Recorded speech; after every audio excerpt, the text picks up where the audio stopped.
আজ বিশ্ব মাসিক স্বাস্থ্য দিবস। প্রতি বছরের ধারাবাহিকতায় এবছর নারীদের বিশেষ এই দিনটি ভিন্নভাবে উদযাপন করেছে ফ্রিডম স্যানিটারি ন্যাপকিন। পিরিয়ড বান্ধব বিশ্ব গড়ে তোলা প্রতিপাদ্যে দেশব্যাপী যে উদযাপনে অংশ হিসেবে ঢাকার এসিআই সেন্টারে আয়োজন করা হয় ভয়েস অফ ফ্রিডম নামক এক অনন্য দেয়াল পত্রিকা প্রদর্শনীর, যেখানে উপস্থিত ছিলেন জনপ্রিয় সাহিত্যিক ও প্রফেসর ডক্টর মোহাম্মদ জাফর ইকবাল।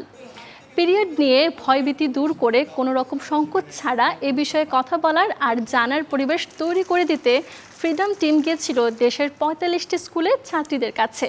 ষষ্ঠ শ্রেণী থেকে দশম শ্রেণী পর্যন্ত ছাত্রীদের অংশগ্রহণের মাধ্যমে দেয়াল পত্রিকা উৎসবের আয়োজন করা হয় ঢাকা, চট্টগ্রাম, বরিশাল, সিলেট, খুলনা, রাজশাহী, ময়মনসিংহ, কুমিল্লা ও রংপুরে, যেখানে অংশ নেয় প্রায় ৪,০০০-এর বেশি শিক্ষার্থী। ভিন্ন মাত্রার এই আনন্দমুখর পরিবেশ তৈরি করে ফ্রিডম প্রতিটি স্কুলের সর্বমোট ৫২,০০০-এর বেশি শিক্ষার্থীর মাঝে পিরিয়ড নিয়ে সচেতনতামূলক লিফলেট এবং স্যানিটারি ন্যাপকিন বিতরণ করে।